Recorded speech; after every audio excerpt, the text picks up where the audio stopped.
of Daniel. Daniel chapter 1. In the 3rd year of the reign of Jehoiakim, king of Judah, Nebuchadnezzar, king of Babylon, came to Jerusalem and besieged it. And the Lord delivered Jehoiakim, king of Judah, into his hand, along with some of the articles from the temple of God. These he carried off to the temple of his God in Babylonia, and put in the treasure house of his God. Then the king ordered Ashpenaz, chief of his court officials, to bring into the king's service some of the Israelites from the royal family and the nobility, young men without any physical defect, handsome, showing aptitude for every kind of learning, well-informed, quick to understand, and qualified to serve in the king's palace. He was to teach them the language and literature of the Babylonians. The king assigned them a daily amount of food and wine from the king's table. They were to be trained for 3 years, and after that they were to enter the king's service. Among those who were chosen were some from Judah: Daniel, Hananiah, Mishael, and Azariah. The chief official gave them new names.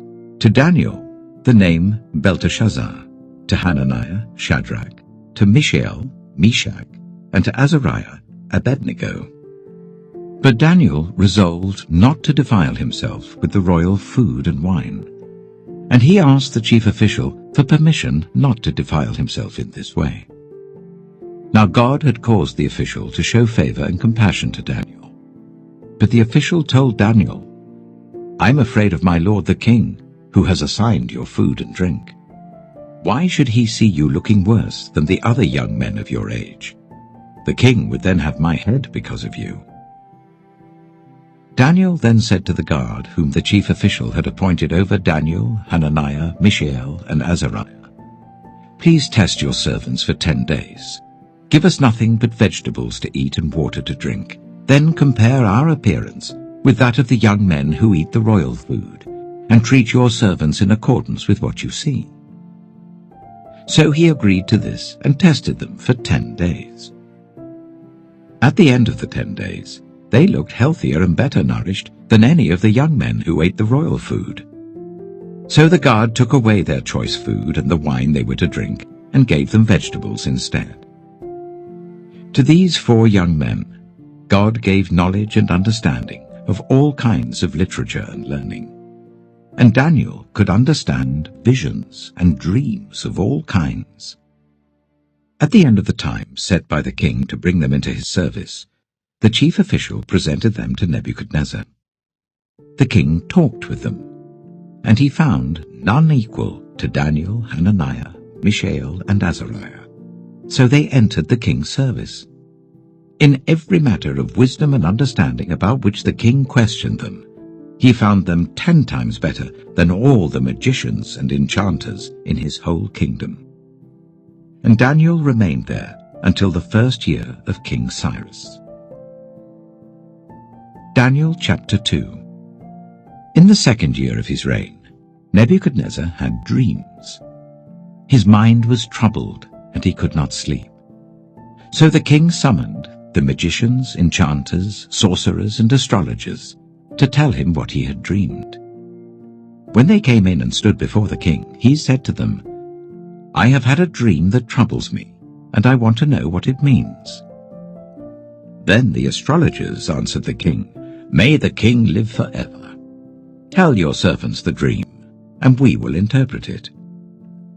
The king replied to the astrologers, "This is what I have firmly decided. If you do not tell me what my dream was and interpret it, I will have you cut into pieces and your houses turned into piles of rubble. But if you tell me the dream and explain it, you will receive from me gifts and rewards and great honor. So, tell me the dream and interpret it for me." Once more they replied, "Let the king tell his servants the dream, and we will interpret it." Then the king answered, "I'm certain that you're trying to gain time, because you realize that this is what I have firmly decided. If you do not tell me the dream, there is only one penalty for you. You have conspired to tell me misleading and wicked things, hoping the situation will change. So then, tell me the dream, and I will know that you can interpret it for me." The astrologers answered the king, "There is no one on earth who can do what the king asks. No king, however great and mighty, has ever asked such a thing of any magician or enchanter or astrologer. What the king asks is too difficult. No one can reveal it to the king except the gods, and they do not live among humans." This made the king so angry and furious that he ordered the execution of all the wise men of Babylon. So the decree was issued to put the wise men to death, and men were sent to look for Daniel and his friends to put them to death. When Arioch, the commander of the king's guard, had gone out to put to death the wise men of Babylon, Daniel spoke to him with wisdom and tact. He asked the king's officer, "Why did the king issue such a harsh decree?" Arioch then explained the matter to Daniel. At this, Daniel went in to the king and asked for time, so that he might interpret the dream for him. Then Daniel returned to his house and explained the matter to his friends, Hananiah, Mishael, and Azariah. He urged them to plead for mercy from the God of heaven concerning this mystery, so that he and his friends might not be executed with the rest of the wise men of Babylon.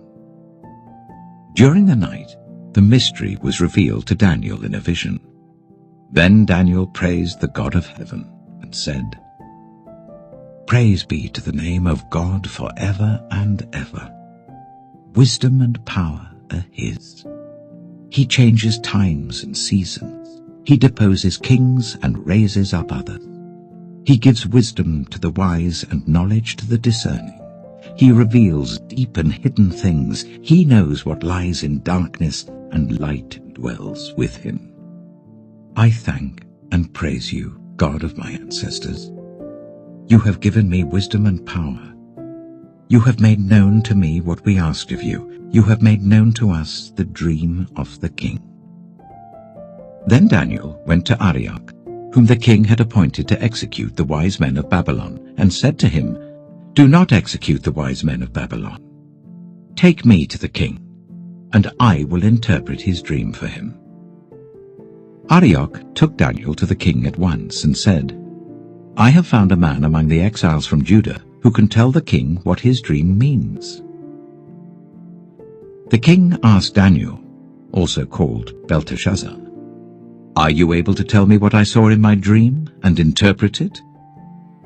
Daniel replied, "No wise man, enchanter, magician, or diviner can explain to the king the mystery he has asked about, but there is a God in heaven who reveals mysteries. He has shown King Nebuchadnezzar what will happen in days to come. Your dream and the visions that passed through your mind as you were lying in bed are these.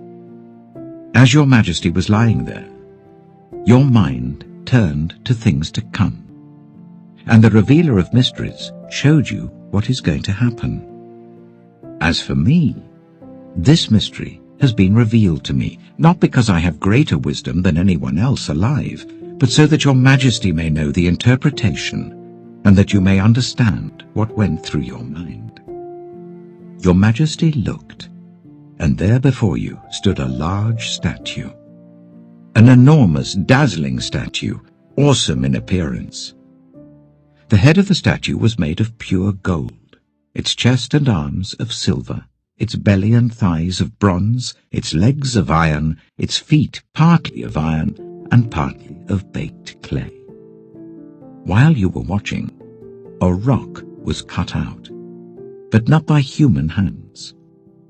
It struck the statue on its feet of iron and clay and smashed them.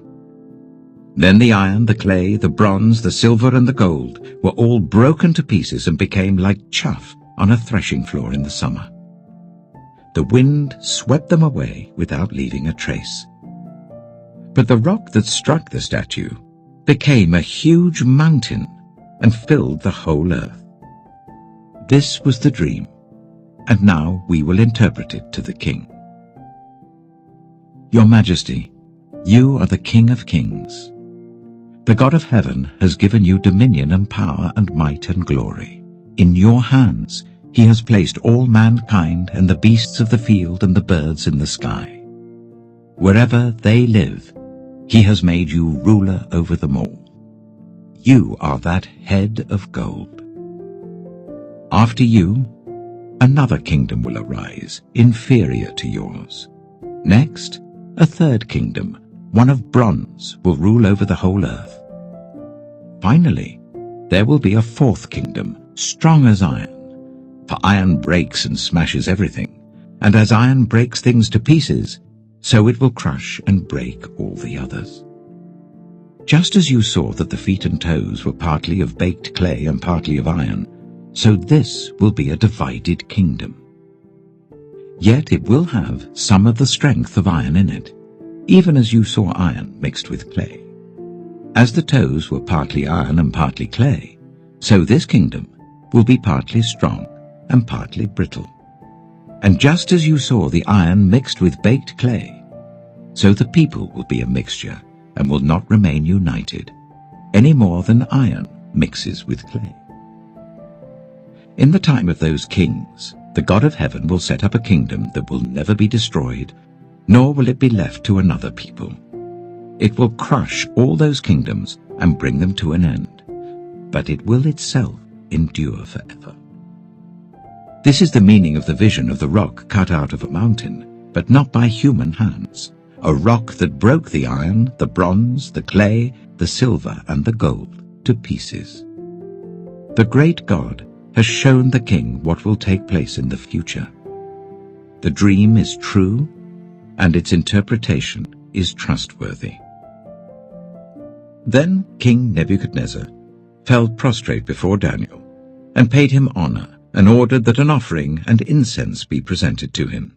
The king said to Daniel, "Surely your God is the God of gods, and the Lord of kings, and a revealer of mysteries, for you were able to reveal this mystery." Then the king placed Daniel in a high position, and lavished many gifts on him. He made him ruler over the entire province of Babylon, and placed him in charge of all its wise men. Moreover, at Daniel's request, the king appointed Shadrach, Meshach, and Abednego chief ministers over the province of Babylon, while Daniel himself remained at the royal court. Daniel chapter 3.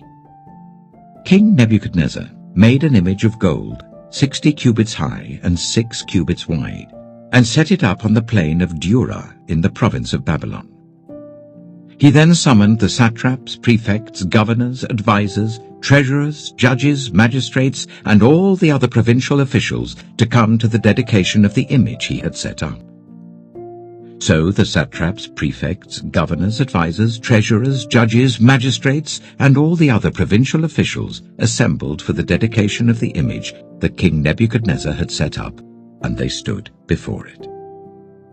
Then the herald loudly proclaimed, "Nations and peoples of every language, this is what you are commanded to do. As soon as you hear the sound of the horn, flute, zither, lyre, harp, pipe, and all kinds of music, you must fall down and worship the image of gold that King Nebuchadnezzar has set up. Whoever does not fall down and worship will immediately be thrown into a blazing furnace." Therefore, as soon as they heard the sound of the horn, flute, zither, lyre, harp, and all kinds of music, all the nations and peoples of every language fell down and worshipped the image of gold that King Nebuchadnezzar had set up. At this time, some astrologers came forward and denounced the Jews. They said to King Nebuchadnezzar, "May the king live forever. Your Majesty has issued a decree that everyone who hears the sound of the horn, flute, zither, lyre, harp, pipe, and all kinds of music must fall down and worship the image of gold, and that whoever does not fall down and worship will be thrown into a blazing furnace. But there are some Jews whom you have set over the affairs of the province of Babylon, Shadrach, Meshach, and Abednego, who pay no attention to you, your Majesty. They neither serve your gods nor worship the image of gold you have set up." Furious with rage, Nebuchadnezzar summoned Shadrach, Meshach, and Abednego. So these men were brought before the king. And Nebuchadnezzar said to them, "Is it true, Shadrach, Meshach, and Abednego, that you do not serve my gods or worship the image of gold I have set up? Now when you hear the sound of the horn, flute, zither, lyre, harp, pipe, and all kinds of music, if you are ready to fall down and worship the image I made, very good. But if you do not worship it, you will be thrown immediately into a blazing furnace. Then what God will be able to rescue you from my hand?" Shadrach, Meshach, and Abednego replied to him, "King Nebuchadnezzar, we do not need to defend ourselves before you in this matter. If we are thrown into the blazing furnace, the God we serve is able to deliver us from it, and he will deliver us from your majesty's hand. But even if he does not, we want you to know, your majesty, that we will not serve your gods or worship the image of gold you have set up." Then Nebuchadnezzar was furious with Shadrach, Meshach, and Abednego, and his attitude towards them changed. He ordered the furnace to be heated 7 times hotter than usual, and commanded some of the strongest soldiers in his army to tie up Shadrach, Meshach, and Abednego and throw them into the blazing furnace. So these men, wearing their robes, trousers, turbans, and other clothes, were bound and thrown into the blazing furnace. The king's command was so urgent, and the furnace so hot, that the flames of the fire killed the soldiers who took up Shadrach, Meshach, and Abednego, and these 3 men, firmly tied, fell into the blazing furnace. Then King Nebuchadnezzar leapt to his feet in amazement, and asked his advisers, "Weren't there 3 men that we tied up and threw into the fire?" They replied, "Certainly, your majesty." He said, "Look, I see 4 men walking around in the fire, unbound and unharmed, and the 4th looks like a son of the gods." Nebuchadnezzar then approached the opening of the blazing furnace and shouted, "Shadrach, Meshach, and Abednego, servants of the Most High God, come out, come here." So Shadrach, Meshach, and Abednego came out of the fire, and the satraps, prefects, governors, and royal advisers crowded round them. They saw that the fire had not harmed their bodies, nor was a hair of their heads singed. Their robes were not scorched, and there was no smell of fire on them. Then Nebuchadnezzar said, "Praise be to the God of Shadrach, Meshach, and Abednego, who has sent his angel and rescued his servants. They trusted in him and defied the king's command, and were willing to give up their lives rather than serve or worship any god except their own God. Therefore, I decree that the people of any nation or language who say anything against the God of Shadrach, Meshach, and Abednego be cut into pieces, and their houses be turned into piles of rubble, for no other God can save in this way." Then the king promoted Shadrach, Meshach, and Abednego in the province of Babylon. Daniel chapter 4. King Nebuchadnezzar, to the nations and peoples of every language who live in all the earth, may you prosper greatly. It is my pleasure to tell you about the miraculous signs and wonders that the Most High God has performed for me. How great are his signs, how mighty his wonders! His kingdom is an eternal kingdom. His dominion endures from generation to generation. I, Nebuchadnezzar, was at home in my palace, contented and prosperous. I had a dream that made me afraid. As I was lying in bed, the images and visions that passed through my mind terrified me. So I commanded that all the wise men of Babylon be brought before me to interpret the dream for me. When the magicians, enchanters, astrologers, and diviners came, I told them the dream, but they could not interpret it for me. Finally, Daniel came into my presence, and I told him the dream. He is called Belteshazzar, after the name of my God, and the spirit of the holy gods is in him. I said, Belteshazzar, chief of the magicians, I know that the spirit of the holy gods is in you, and no mystery is too difficult for you. Here is my dream. Interpret it for me. These are the visions I saw while lying in bed. I looked, and there before me stood a tree in the middle of the land. Its height was enormous. The tree grew large and strong, and its top touched the sky. It was visible to the ends of the earth. Its leaves were beautiful, its fruit abundant, and on it was food for all. Under it, the wild animals found shelter, and the birds lived in its branches. From it, every creature was fed.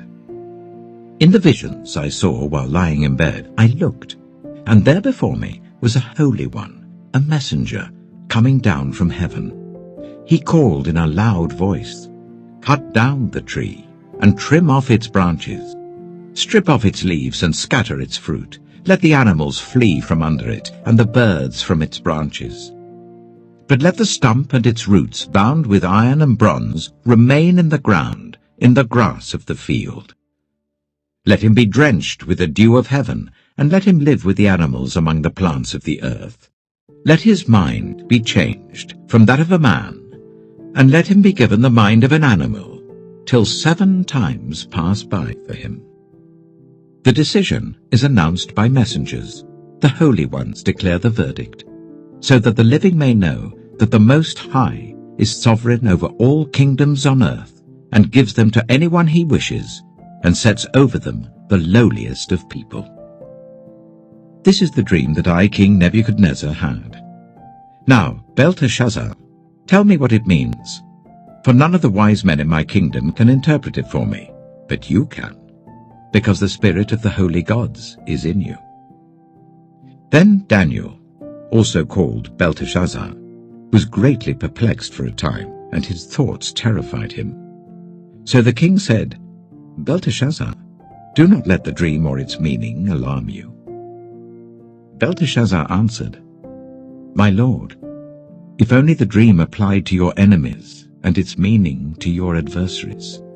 The tree you saw, which grew large and strong, with its top touching the sky, visible to the whole earth, with beautiful leaves and abundant fruit, providing food for all, giving shelter to the wild animals, and having nesting places in its branches for the birds. Your Majesty, you are that tree. You have become great and strong. Your greatness has grown until it reaches the sky, and your dominion extends to distant parts of the earth.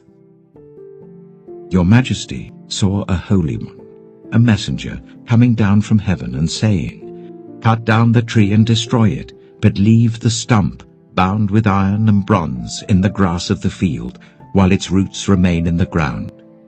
Let him be drenched with the dew of heaven, let him live with the wild animals until 7 times pass by for him." This is the interpretation, Your Majesty, and this is the decree the Most High has issued against my lord the king. You will be driven away from people, and will live with the wild animals. You will eat grass like the ox, and be drenched with the dew of heaven.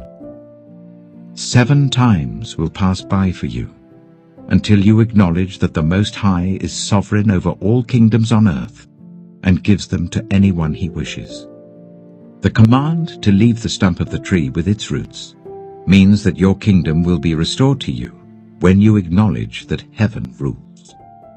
Therefore, Your Majesty, be pleased to accept my advice.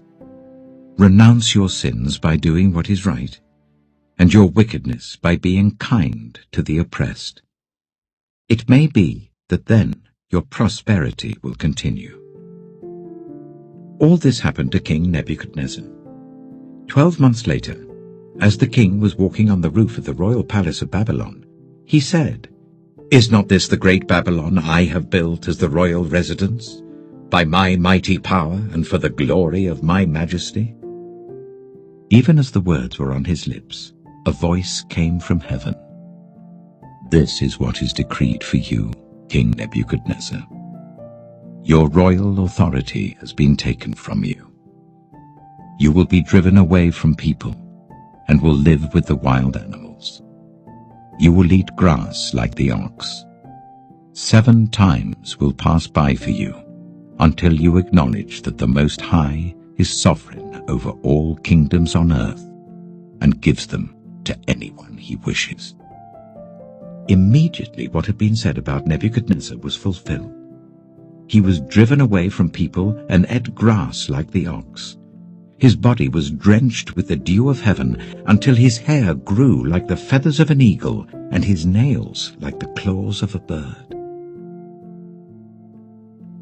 At the end of that time, I, Nebuchadnezzar, raised my eyes towards heaven, and my sanity was restored. Then I praised the Most High. I honored and glorified him who lives forever. His dominion is an eternal dominion. His kingdom endures from generation to generation. All the peoples of the earth are regarded as nothing. He does as he pleases with the powers of heaven and the peoples of the earth. No one can hold back his hand or say to him, "What have you done?" At the same time that my sanity was restored, my honor and splendor were returned to me for the glory of my kingdom. My advisers and nobles sought me out, and I was restored to my throne and became even greater than before. Now I, Nebuchadnezzar, praise and exalt and glorify the King of heaven, because everything he does is right, and all his ways are just. And those who walk in pride, he is able to humble. Daniel chapter 5. King Belshazzar gave a great banquet for 1,000 of his nobles and drank wine with them. While Belshazzar was drinking his wine, he gave orders to bring in the gold and silver goblets that Nebuchadnezzar his father had taken from the temple in Jerusalem, so that the king and his nobles, his wives and his concubines might drink from them. So they brought in the gold goblets that had been taken from the temple of God in Jerusalem, and the king and his nobles, his wives and his concubines drank from them. As they drank the wine, they praised the gods of gold and silver, of bronze, iron, wood, and stone. Suddenly, the fingers of a human hand appeared and wrote on the plaster of the wall near the lampstand in the royal palace. The king watched the hand as it wrote. His face turned pale, and he was so frightened that his legs became weak and his knees were knocking. The king summoned the enchanters, astrologers, and diviners. Then he said to these wise men of Babylon, "Whoever reads this writing and tells me what it means will be clothed in purple and have a gold chain placed around his neck, and he will be made the 3rd highest ruler in the kingdom." Then all the king's wise men came in, but they could not read the writing or tell the king what it meant. So King Belshazzar became even more terrified, and his face grew more pale. His nobles were baffled. The queen, hearing the voices of the king and his nobles, came into the banquet hall. "May the king live forever," she said. "Don't be alarmed. Don't look so pale. There is a man in your kingdom who has the spirit of the holy gods in him. In the time of your father he was found to have insight and intelligence and wisdom like that of the gods. Your father, King Nebuchadnezzar, appointed him chief among the magicians, enchanters, astrologers, and diviners. He did this because Daniel, whom the king called Belteshazzar, was found to have a keen mind and knowledge and understanding, and also the ability to interpret dreams, explain riddles, and solve difficult problems. Call for Daniel, and he will tell you what the writing means." So Daniel was brought before the king, and the king said to him, "Are you Daniel, one of the exiles my father the king brought from Judah? I have heard that the spirit of the gods is in you, and that you have insight, intelligence, and outstanding wisdom. The wise men and enchanters were brought before me to read this writing and tell me what it means, but they could not explain it. Now I have heard that you are able to give interpretations and to solve difficult problems. If you can read this writing and tell me what it means, you will be clothed in purple and have a gold chain placed round your neck, and you will be made the third highest ruler in the kingdom." Then Daniel answered the king, "You may keep your gifts for yourself and give your rewards to someone else. Nevertheless, I will read the writing for the king and tell him what it means. Your Majesty, the Most High God gave your father Nebuchadnezzar sovereignty and greatness and glory and splendor. Because of the high position he gave him, all the nations and peoples of every language dreaded and feared him. Those the king wanted to put to death, he put to death. Those he wanted to spare, he spared. Those he wanted to promote, he promoted. And those he wanted to humble, he humbled. But when his heart became arrogant and hardened with pride, he was deposed from his royal throne and stripped of his glory. He was driven away from the people and given the mind of an animal. He lived with the wild donkeys and ate grass like the ox, and his body was drenched with the dew of heaven, until he acknowledged that the Most High God is sovereign over all kingdoms on earth and sets over them anyone he wishes. But you, Belshazzar, his son, have not humbled yourself, though you knew all this. Instead, you have set yourself up against the Lord of heaven. You had the goblets from his temple brought to you, and you and your nobles, your wives and your concubines drank wine from them. You praised the gods of silver and gold, of bronze, iron, wood, and stone, which cannot see or hear or understand. But you did not honor the God who holds in his hand your life and all your ways. Therefore, he sent the hand that wrote the inscription. This is the inscription that was written: Mene, Mene, Tekel, Parsin. Here is what these words mean. Mene.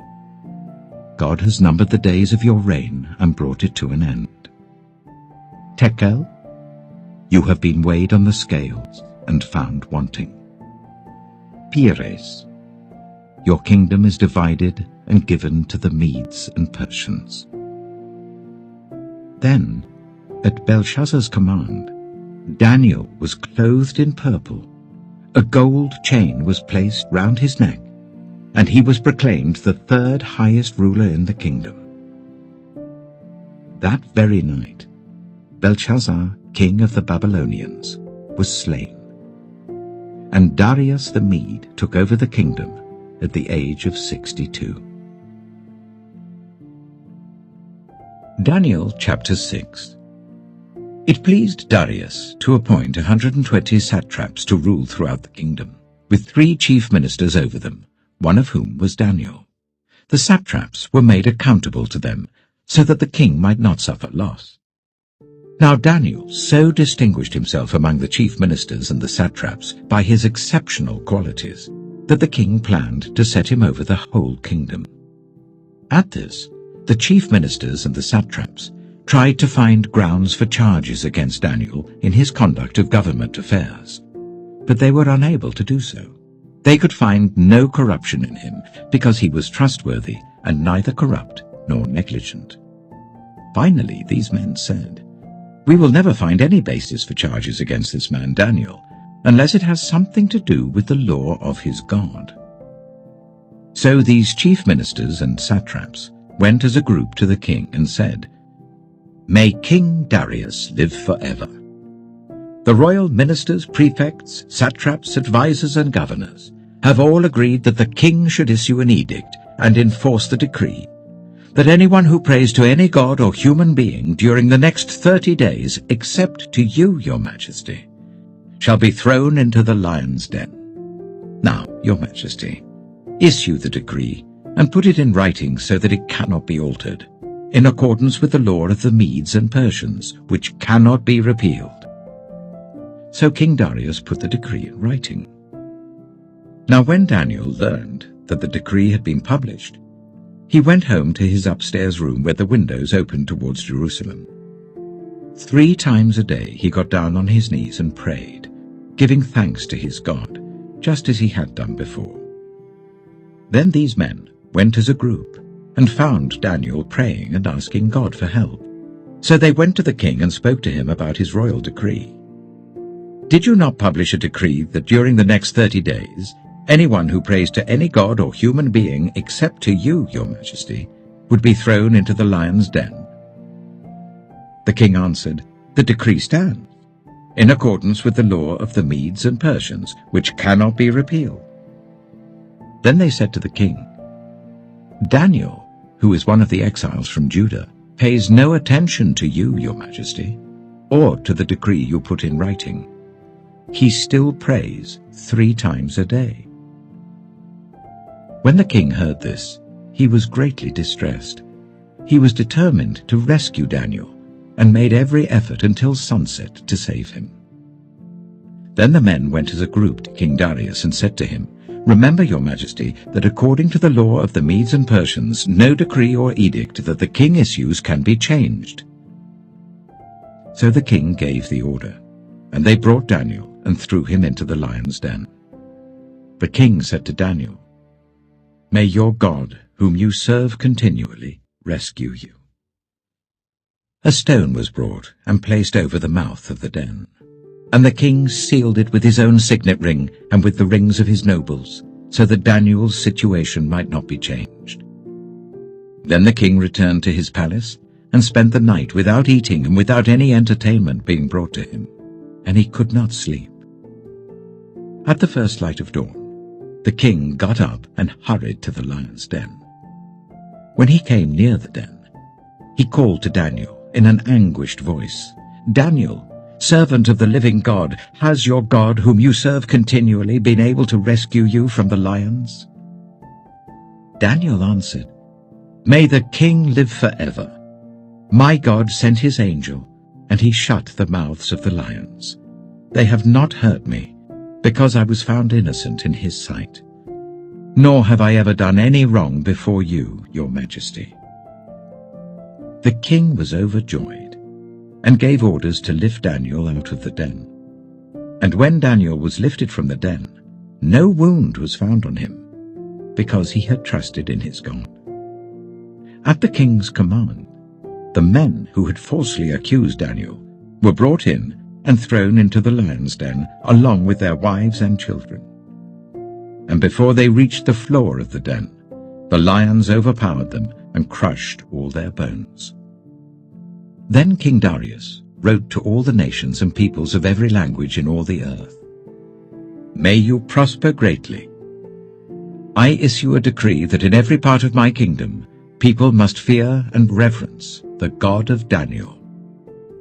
For he is the living God, and he endures forever. His kingdom will not be destroyed, his dominion will never end.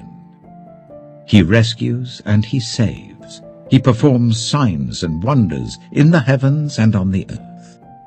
He has rescued Daniel from the power of the lions."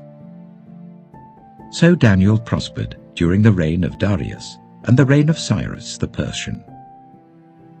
Daniel chapter 7. In the first year of Belshazzar, king of Babylon, Daniel had a dream, and visions passed through his mind as he was lying in bed. He wrote down the substance of his dream.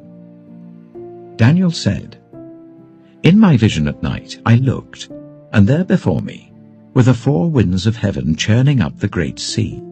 4 great beasts, each different from the others, came up out of the sea.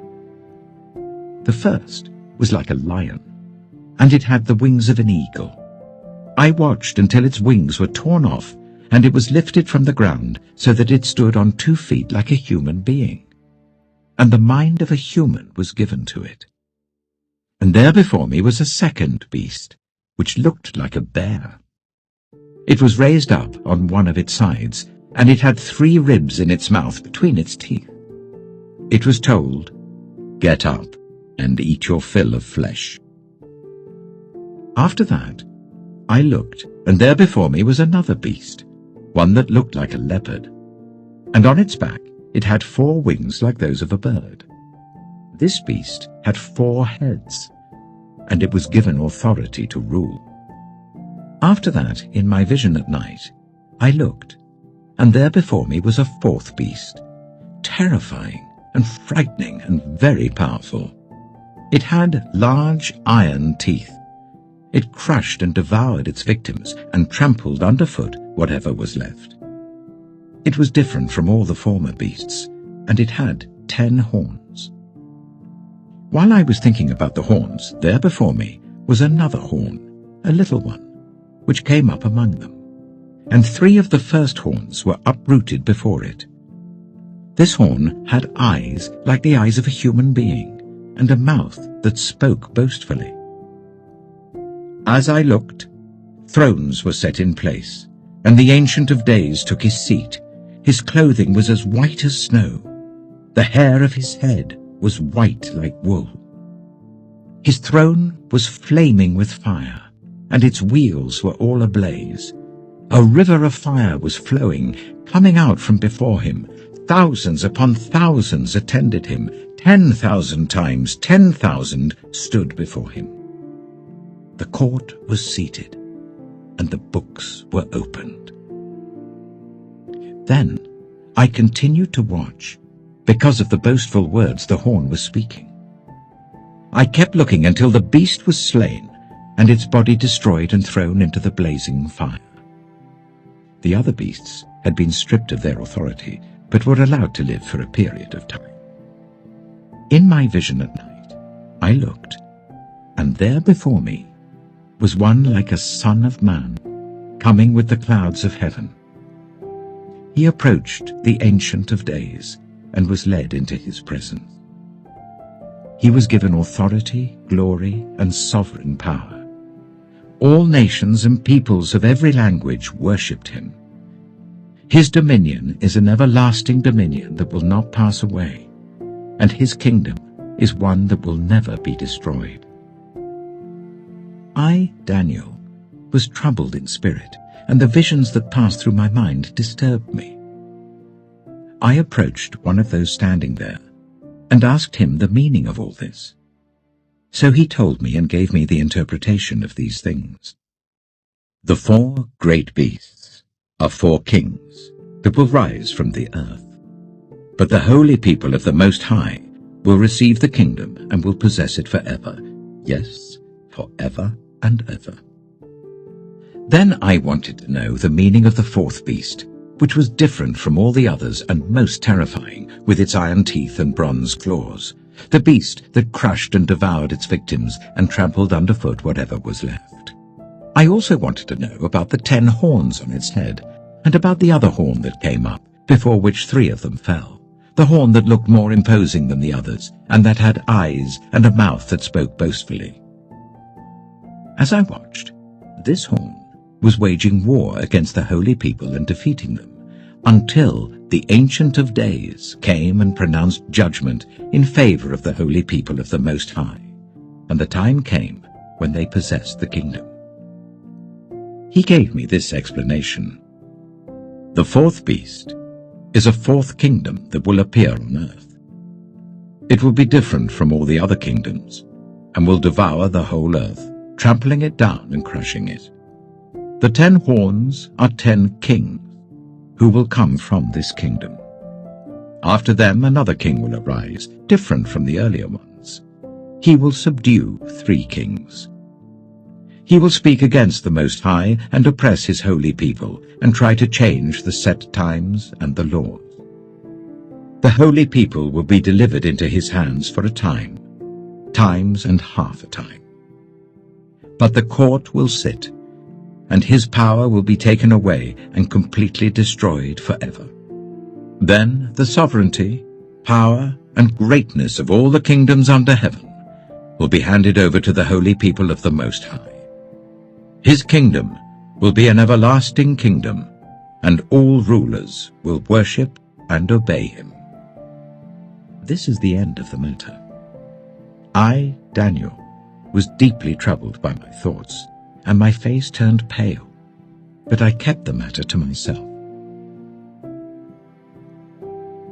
Daniel chapter 8.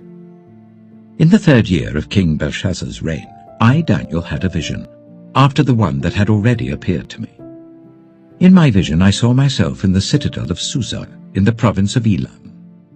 In the vision, I was beside the Ulai canal. I looked up, and there before me was a ram with 2 horns standing beside the canal, and the horns were long. One of the horns was longer than the other, but grew up later. I watched the ram as it charged towards the west and the north and the south. No animal could stand against it, and none could rescue from its power. It did as it pleased, and became great. As I was thinking about this, suddenly a goat with a prominent horn between its eyes came from the west, crossing the whole earth without touching the ground. It came towards the 2-horned ram I had seen standing beside the canal and charged at it in great rage. I saw it attack the ram furiously, striking the ram and shattering its 2 horns. The ram was powerless to stand against it. The goat knocked it to the ground and trampled on it, and none could rescue the ram from its power. The goat became very great, but at the height of its power, the large horn was broken off, and in its place 4 prominent horns grew up towards the 4 winds of heaven.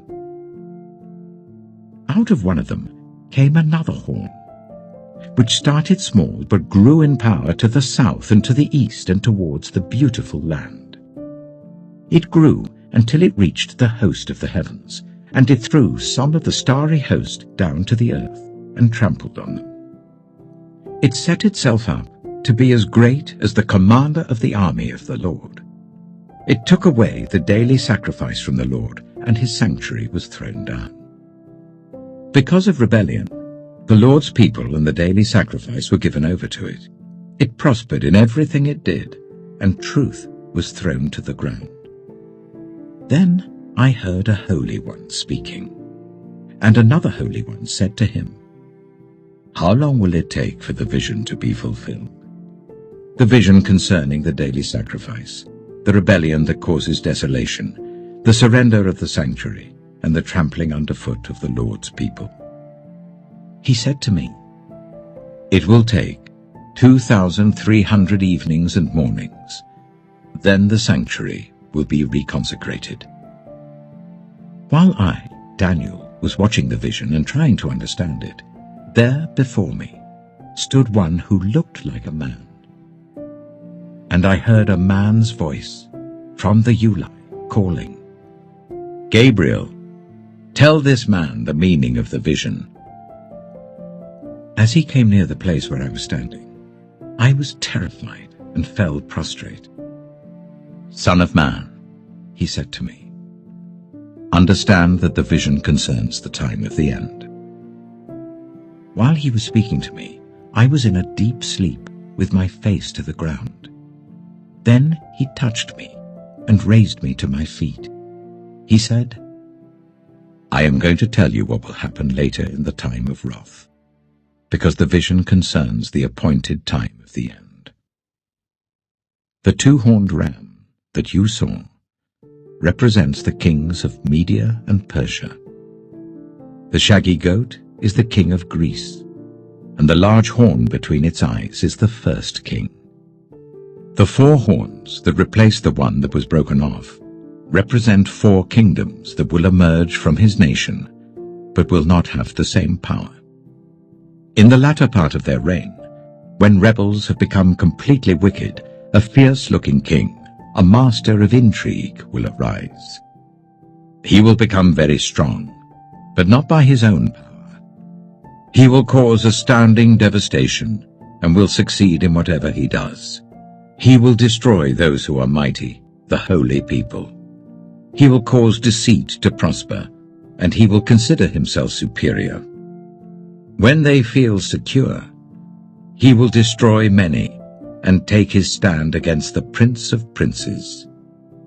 Yet he will be destroyed, but not by human power. The vision of the evenings and mornings that has been given you is true, but seal up the vision, for it concerns the distant future." I, Daniel, was worn out. I lay exhausted for several days. Then I got up and went about the king's business. I was appalled by the vision. It was beyond understanding. Daniel chapter 9.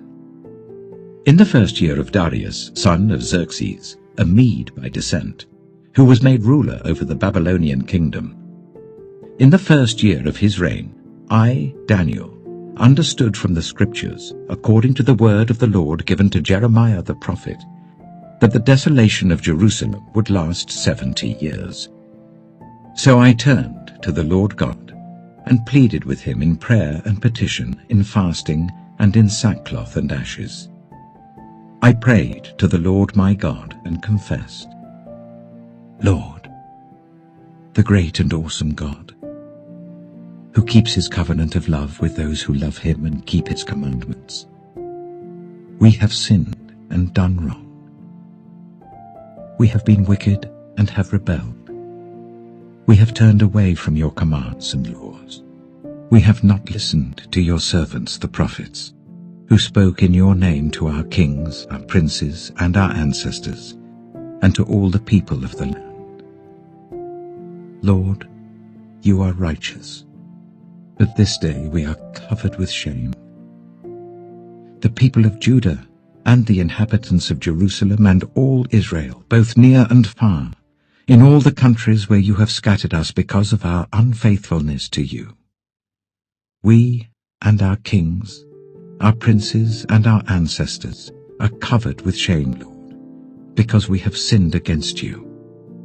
The Lord our God is merciful and forgiving, even though we have rebelled against him. We have not obeyed the Lord our God or kept the laws he gave us through his servants the prophets. All Israel has transgressed your law and turned away, refusing to obey you.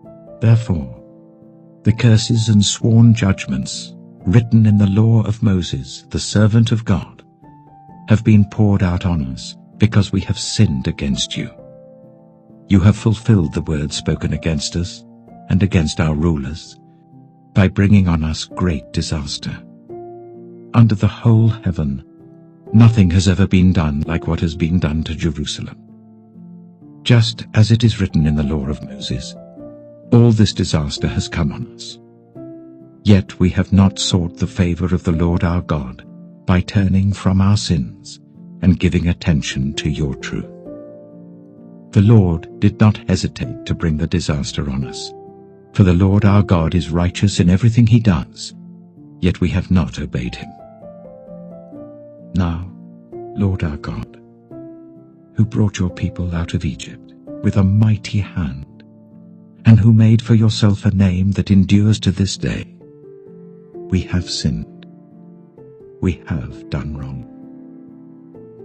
Lord, in keeping with all your righteous acts, turn away your anger and your wrath from Jerusalem, your city, your holy hill.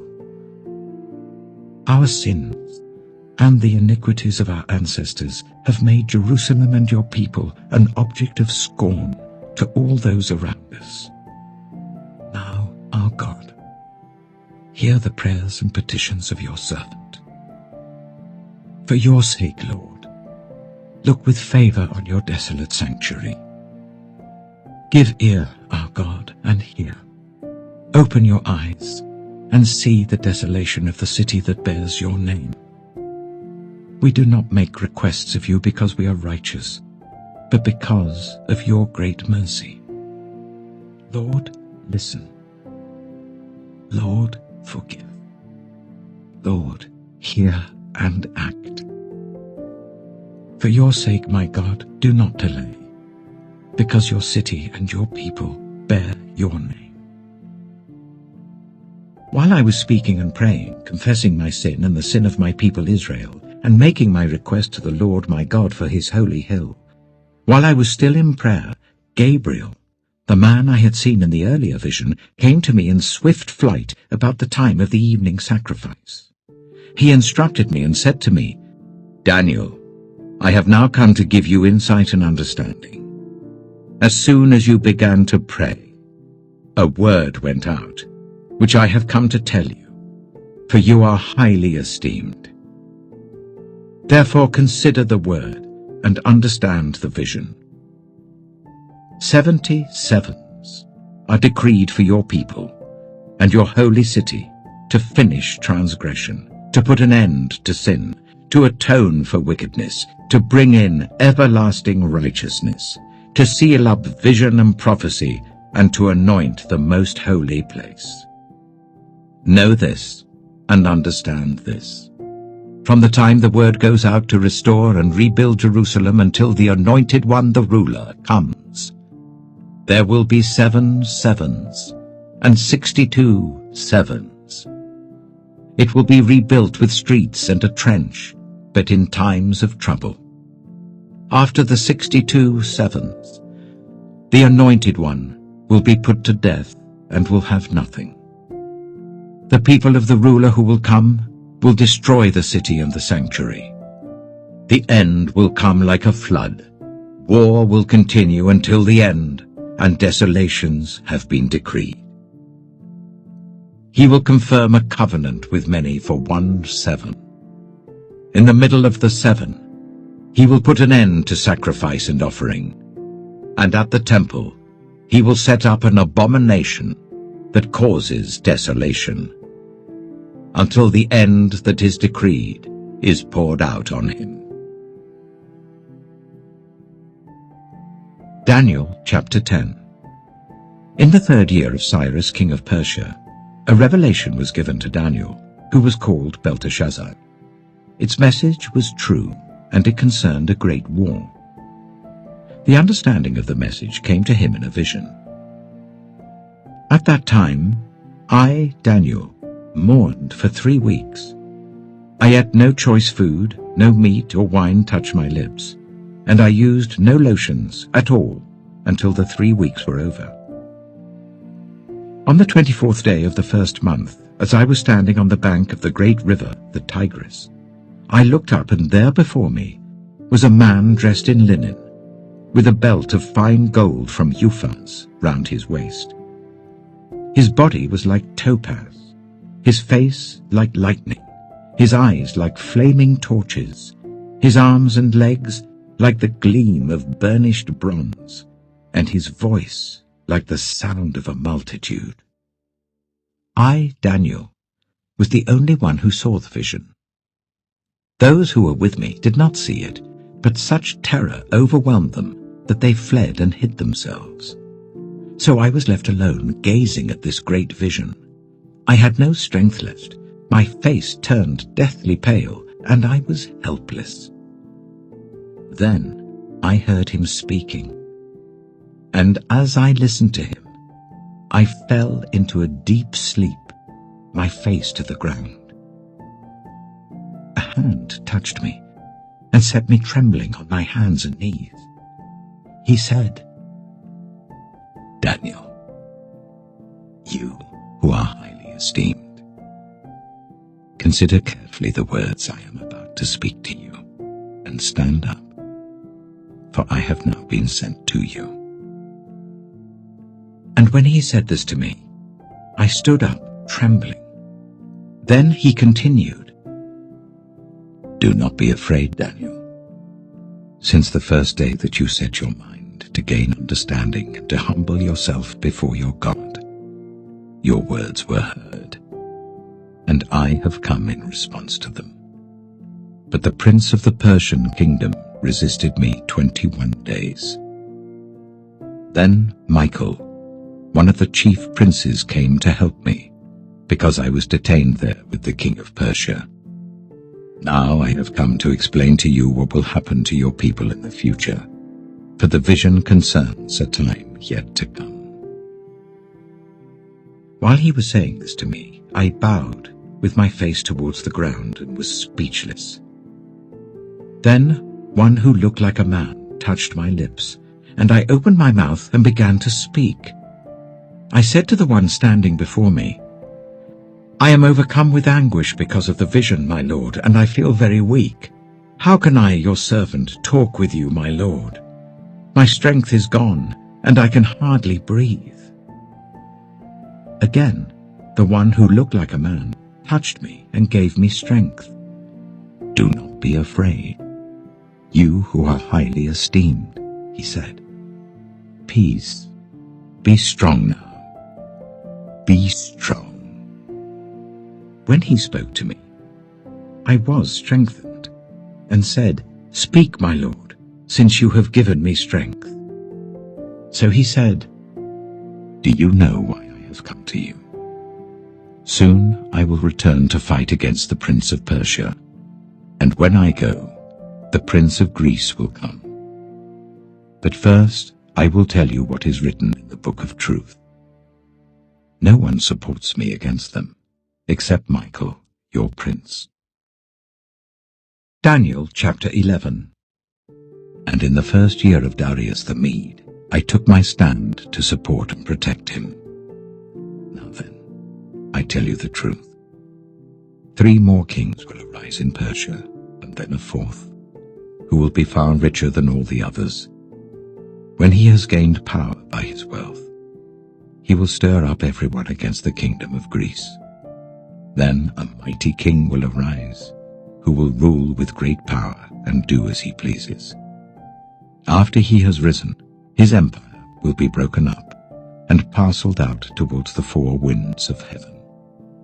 It will not go to his descendants, nor will it have the power he exercised, because his empire will be uprooted and given to others. The king of the south will become strong, but one of his commanders will become even stronger than he, and will rule his own kingdom with great power. After some years, they will become allies. The daughter of the king of the south will go to the king of the north to make an alliance, but she will not retain her power, and he and his power will not last. In those days she will be betrayed, together with her royal escort and her father, and the one who supported her. Someone from within her family will arise to take her place. He will attack the forces of the king of the north and enter his fortress. He will fight against them and be victorious. He will also seize their gods, their metal images, and their valuable articles of silver and gold, and carry them off to Egypt. For some years, he will leave the king of the north alone. Then the king of the north will invade the realm of the king of the south, but will retreat to his own country. His sons will prepare for war and assemble a great army, which will sweep on like an irresistible flood and carry the battle as far as his fortress. Then the king of the south will march out in a rage and fight against the king of the north, who will raise a large army, but it will be defeated. When the army is carried off, the king of the south will be filled with pride and will slaughter many thousands. Yet he will not remain triumphant. For the king of the north will muster another army, larger than the first, and after several years he will advance with a huge army, fully equipped. In those times, many will rise against the king of the south. Those who are violent among your own people will rebel in fulfillment of the vision, but without success.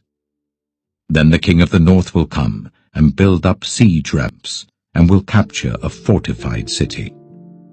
The forces of the south will be powerless to resist. Even their best troops will not have the strength to stand. The invader will do as he pleases. No one will be able to stand against him. He will establish himself in the beautiful land and will have the power to destroy it. He will determine to come with the might of his entire kingdom and will make an alliance with the king of the south. And he will give him a daughter in marriage in order to overthrow the kingdom. But his plans will not succeed or help him. Then he will turn his attention to the coastlands and will take many of them, but a commander will put an end to his insolence and will turn his insolence back on him. After this, he will turn back towards the fortresses of his own country, but will stumble and fall, to be seen no more. His successor will send out a tax collector to maintain the royal splendor. In a few years, however, he will be destroyed, yet not in anger or in battle. He will be succeeded by a contemptible person who has not been given the honor of royalty. He will invade the kingdom when its people feel secure, and he will seize it through intrigue. Then an overwhelming army will be swept away before him. Both it and a prince of the covenant will be destroyed. After coming to an agreement with him, he will act deceitfully, and with only a few people, he will rise to power. When the richest provinces feel secure, he will invade them, and will achieve what neither his fathers nor his forefathers did. He will distribute plunder, loot, and wealth among his followers. He will plot the overthrow of fortresses, but only for a time. With a large army he will stir up his strength and courage against the king of the south. The king of the south will wage war with a large and very powerful army, but he will not be able to stand because of the plots devised against him. Those who eat from the king's provisions will try to destroy him. His army will be swept away, and many will fall in battle.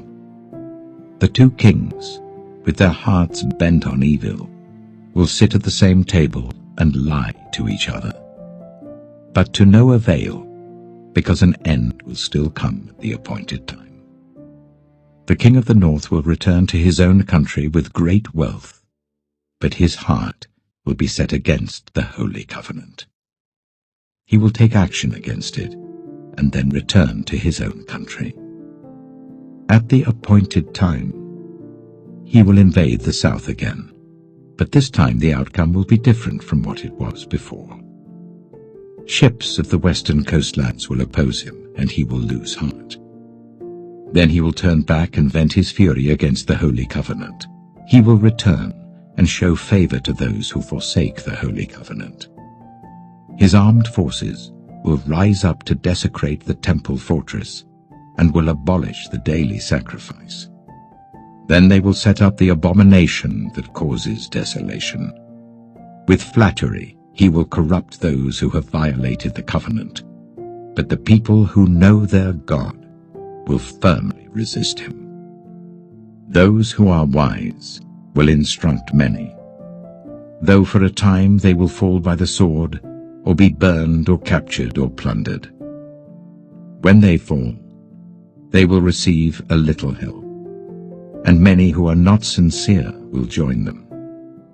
Some of the wise will stumble, so that they may be refined, purified, and made spotless until the time of the end. For it will still come at the appointed time. The king will do as he pleases. He will exalt and magnify himself above every god, and will say unheard of things against the God of gods. He will be successful until the time of wrath is completed, for what has been determined must take place. He will show no regard for the gods of his ancestors, or for the one desired by women, nor will he regard any god, but will exalt himself above them all. Instead of them, he will honor a god of fortresses, a god unknown to his ancestors. He will honor with gold and silver, with precious stones and costly gifts. He will attack the mightiest fortresses with the help of a foreign god, and will greatly honor those who acknowledge him. He will make them rulers over many people, and will distribute the land at a price. At the time of the end, the king of the south will engage him in battle, and the king of the north will storm out against him with chariots and cavalry and a great fleet of ships. He will invade many countries and sweep through them like a flood. He will also invade the beautiful land. Many countries will fall, but Edom, Moab, and the leaders of Ammon will be delivered from his hand. He will extend his power over many countries, Egypt will not escape. He will gain control of the treasures of gold and silver, and all the riches of Egypt, with the Libyans and Cushites in submission.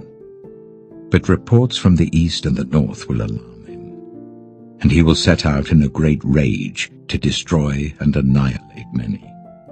He will pitch his royal tents between the seas at the beautiful holy mountain. Yet he will come to his end, and no one will help him. Daniel chapter 12. At that time, Michael, the great prince who protects your people, will arise. There will be a time of distress, such as has not happened from the beginning of nations until then. But at that time your people, everyone whose name is found written in the book, will be delivered. Multitudes who sleep in the dust of the earth will awake, some to everlasting life, others to shame and everlasting contempt. Those who are wise will shine like the brightness of the heavens, and those who lead many to righteousness like the stars forever and ever. But you, Daniel, roll up and seal the words of the scroll until the time of the end. Many will go here and there to increase knowledge. Then I, Daniel, looked, and there before me stood two others, one on this bank of the river, and one on the opposite bank. One of them said to the man clothed in linen, who was above the waters of the river, "How long will it be before these astonishing things are fulfilled?"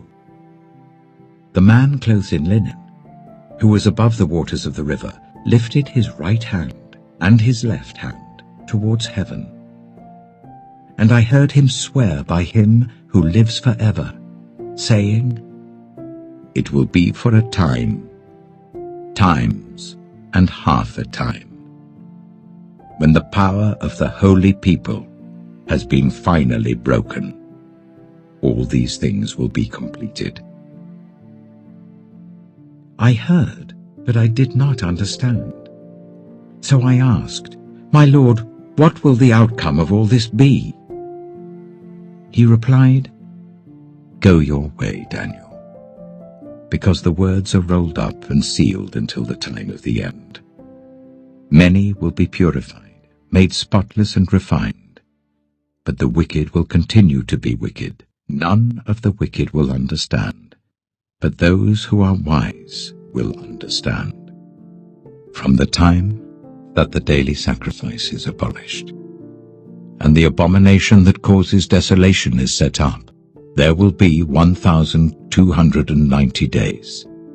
Blessed is the one who waits for and reaches the end of the 1,335 days. As for you, go your way till the end. You will rest, and then at the end of the days you will rise to receive your allotted inheritance.